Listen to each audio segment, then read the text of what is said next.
अध्याय 1 के पहले श्लोक में क्या हुआ यह जानने के लिए आप मेरे YouTube के डिस्क्रिप्शन बॉक्स में दिए गए लिंक को चेक कर सकते हैं।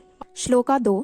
संजय उवाच दृष्ट्वा तु पाण्डवानीक वयून् योधनस्तदा आचार्यमुप संदिग्धमयि राजा वचन मामृत। यहाँ मैं सारे संस्कृत शब्दों का अर्थ बता रही हूँ। संजय उवाच, संजय ने कहा, दृष्टा देखकर, तू लेकिन पांडव अनीकम पांडवों की सेना को, वयुंढव बहु रचना को, दुर्योधन राजा दुर्योधन ने, तदा उस समय आचार्य शिक्षक गुरु के संग में पास जाकर राजा वचनम शब्द अब्रवीत कहा। संजय ने कहा, हे राजन, पांडु पुत्रों द्वारा सेना की वायु रचना देखकर राजा दुर्योधन अपने गुरु के पास गया और उसने ये शब्द कहे। तात्पर्य है कि धृतराष्ट्र जन्म से अंधा था। भाग्यवश वह अत्याध्यात्मिक दृष्टि से भी वंचित था। वह यह भी जानता था कि उसी के समान उसके पुत्र भी धर्म के मामले में अंधे हैं और उसे विश्वास था कि पांडवों के साथ कभी भी समझौता नहीं कर पाएंगे, क्योंकि पांचों पांडव जन्म से ही पवित्र थे।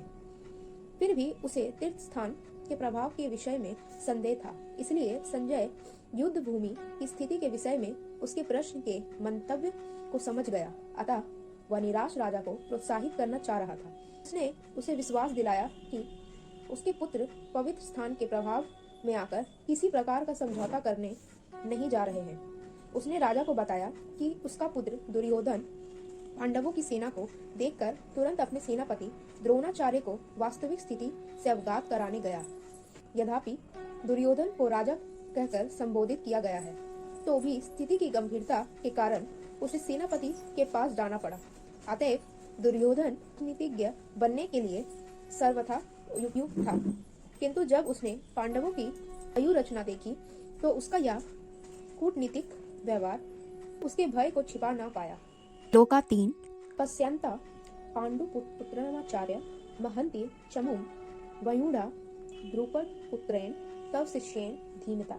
वहाँ मैं संस्कृत में कहे गए शब्दों का अर्थ बता रही हूँ।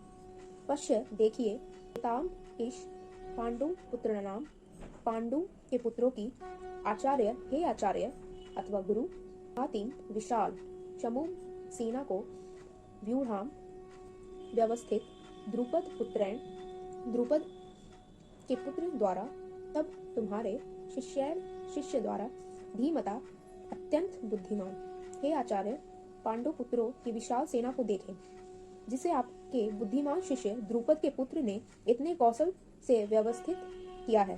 तात्पर्य है कि राजनीतिक दुर्योधन महान ब्राह्मण सेनापति द्रोणाचार्य के दोषों को इंगित करना चाहता था।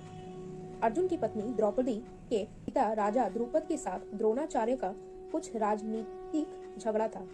इस झगड़े के फलस्वरूप द्रुपद ने एक महान यज्ञ संपन्न किया, जिससे उसे एक ऐसा पुत्र प्राप्त होने का वरदान मिला जो द्रोणाचार्य का वध कर सके। द्रोणाचार्य इसे भली भांति जानता था, किंतु जब द्रुपद का पुत्र धृष्टाद्युम्न युद्ध शिक्षा के लिए उसको सौंपा गया तो द्रोणाचार्य को उसे अपने सारे सैनिक रहस्य प्रदान करने में कोई झिझक नहीं हुई।